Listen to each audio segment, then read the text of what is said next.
Estação Cidadania, Educação e Desenvolvimento Social na Rádio da Universidade.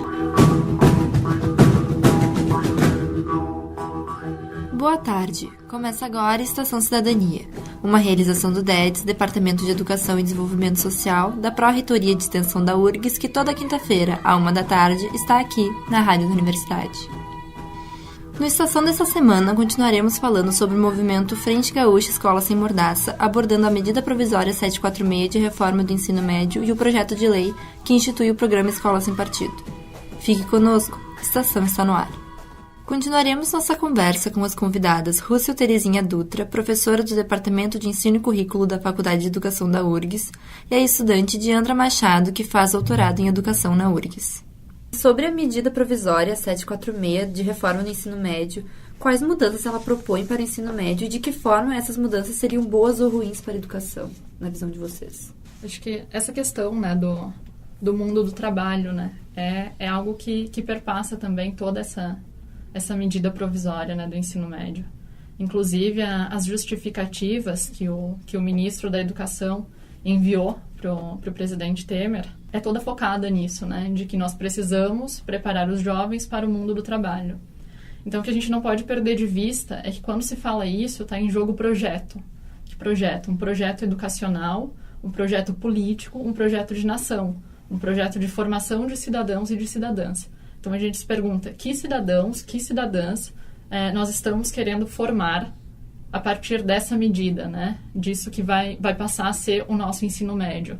A gente não pode jamais desvincular a educação da política. E a gente está num momento político bastante delicado, É quase previsível que uma reforma nesse sentido educacional fosse ser pautada, Já foi pautada em outros momentos, como a professora citou, a própria questão da ditadura militar, com o ensino profissionalizante. E agora nós, em outro momento político, também novamente se toca nessa questão da formação para o mercado. Mas um mercado aqui que vai receber profissionais muito precarizados, profissionais que vão saber fazer algumas atividades, mas não vão conseguir ultrapassar essas atividades, porque não tiveram formação para ir além daquilo que o mercado está pedindo nesse momento. Mas a gente pode se perguntar, o mercado sempre pede a mesma coisa? Ou será que o mercado muda também, como mudam as sociedades? Então, essa formação para o mercado, para esse mercado, como vai ser daqui 15, 20 anos, Que profissionais serão esses? Mas mais do que profissionais serão esses, acho que a gente aqui, como educadores, a gente tem o dever de se perguntar que cidadãos serão esses, Que cidadãs serão essas?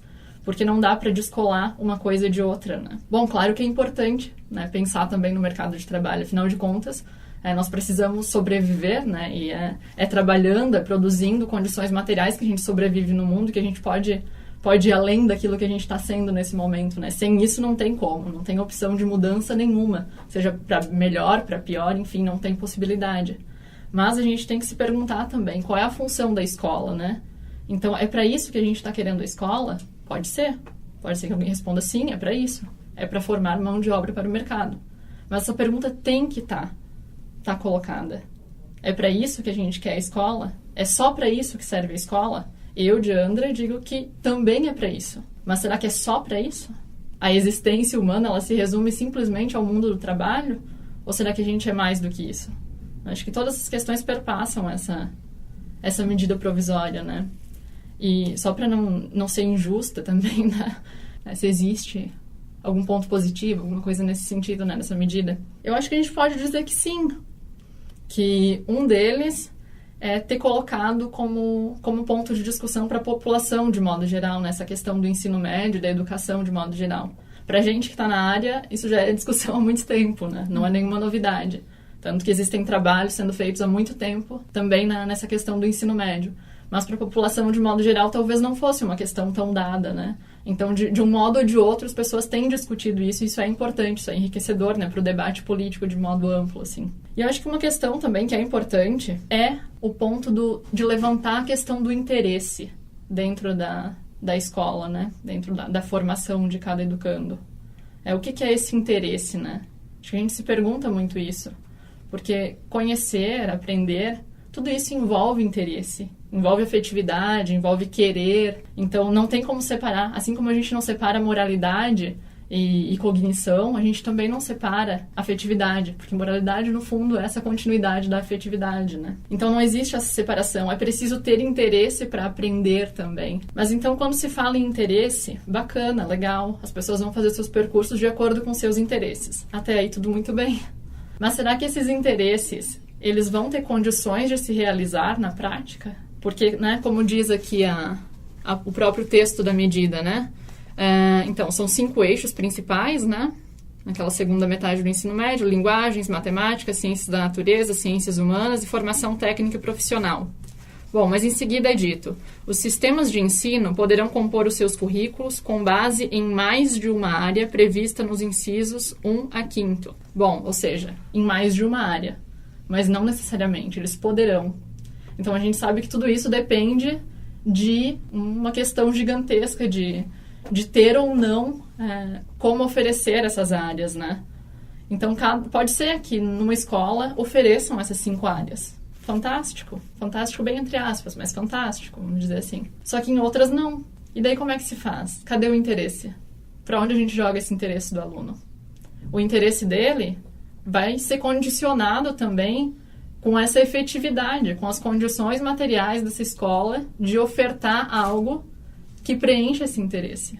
Então, não é simplesmente o interesse, agora os alunos vão poder escolher de acordo com o seu interesse, fazer o seu percurso formativo de acordo com o seu plano de vida, né? O interesse, ele é construído também. Ele não é algo que nasce com um aluno, não é algo que brota do nada, né? Mas ele também é construído, e ele é construído também nessa vida escolar que apresenta uma pluralidade de universos para esse aluno, né? A partir dessa pluralidade que a professora Rússia colocava, é que esses interesses vão se construindo também, né? Então, mais ou menos por aí. Na verdade, também tem sido muito dito que o estudante é que vai escolher o seu percurso formativo, mas quem vai escolher mesmo são os sistemas de ensino o que ofertarão. Não serão obrigados a ofertar as 5 áreas, né? Então, os sistemas de ensino podem ofertar 2 dessas áreas. E não necessariamente essas áreas ofertadas pela escola mais próxima da minha casa é a que está em acordo com o meu interesse, né? Então, não é bem verdade que isso flexibiliza para o estudante escolher. E tem toda uma discussão também se pode deixar toda essa responsabilidade para um estudante de 15, 16 anos escolher o seu percurso formativo, né? E é possível fazer uma relação entre os projetos de lei que pregam escola sem partido e a reforma do ensino médio proposta pela medida provisória 746?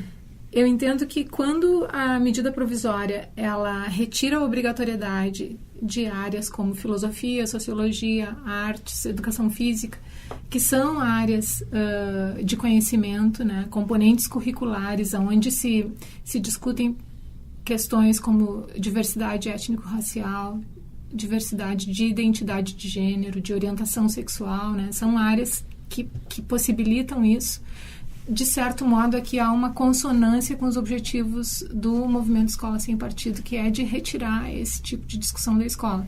E que é um movimento que se aliou à bancada religiosa dos diferentes parlamentos nas diferentes esferas para retirar, por exemplo, das metas e estratégias do Plano Nacional de Educação as metas e estratégias de promoção de equidade de gênero e de equidade das relações étnico-raciais. Então, de certo modo, a medida provisória indiretamente cumpre um pouco com essa intenção, com esse interesse da Escola Sem Partido. Eu lembrei que existe um texto do Contaro do Caligares para a Folha de São Paulo, que é intitulado A Doutrinação Mais Perigosa, se não me engano.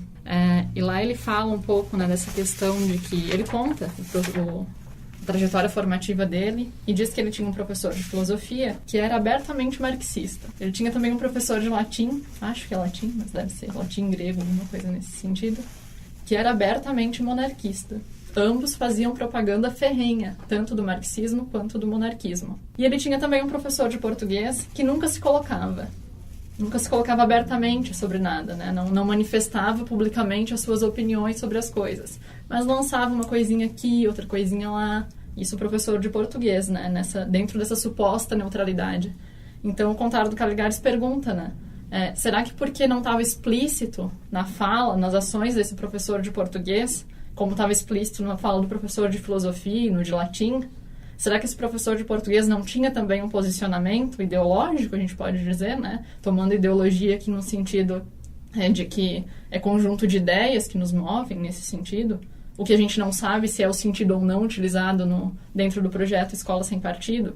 Então ele pergunta, né, será que esse professor não tinha uma ideologia por trás dessa fala? Ele coloca que sim, né? É a defesa dele nesse texto, de que sim, de que existe ideologia, que não é impossível não existir ideologia, né? Todos nós temos as nossas, porque nos movem, né? São as ideias que nos movem. Então, não tendo claro isso, né? Será que na escola, só o que é colocado de modo explícito pode ser considerado como ideológico, né? Será que numa aula de português, numa aula de matemática, numa aula de inglês, que são essas disciplinas que ficaram agora obrigatórias no ensino médio, será que nessas disciplinas não há ideologia? Será que o próprio fato de manter simplesmente essas disciplinas não é já uma posição ideológica bastante marcada? Né? Então, essas questões.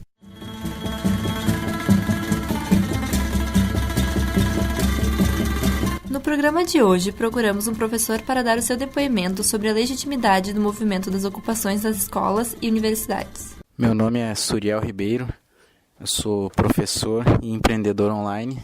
Eu acho muito legítimo todo esse movimento de ocupação das escolas e universidades, porque a sociedade não pode ficar parada à menor sombra de ameaça de cortes aos recursos de educação. A educação que no Brasil já é tão precária. É um momento muito crítico que a gente vive, porque até um tempo atrás se manifestava em prol de avanços necessários na educação.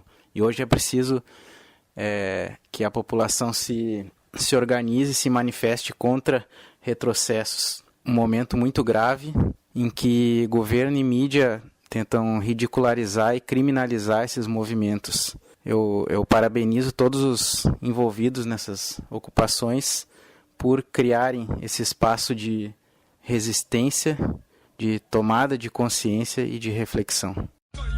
Tirei um 10 na prova, me dei bem, tirei um 100. Eu quero ver quem me reprova, decorei toda a lição. Não errei nenhuma questão, não aprendi nada de bom, mas tirei 10. Mãe, tirei um 10 na prova, me dei bem, tirei um 100. Eu quero ver quem me reprova, decorei toda a lição. Não errei nenhuma questão, não aprendi nada de bom, mas tirei 10. No próximo programa, continuaremos falando sobre os temas relacionados ao movimento Frente Gaúcha Escola Sem Mordaça. Se você participa de algum projeto de extensão da URGS, mande uma mensagem para o Facebook do DEDS ou para o e-mail deds@prorest.urgs.br contando a sua experiência.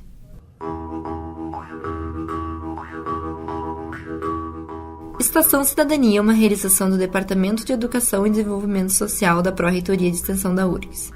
O programa vai ao ar todas as quintas-feiras, à 1h na rádio da universidade. Produção, Mariana Moraes e DEDS. Coordenação, equipe do DEDS. Gravação e edição, Jefferson Gomes. Até a próxima. Tchau.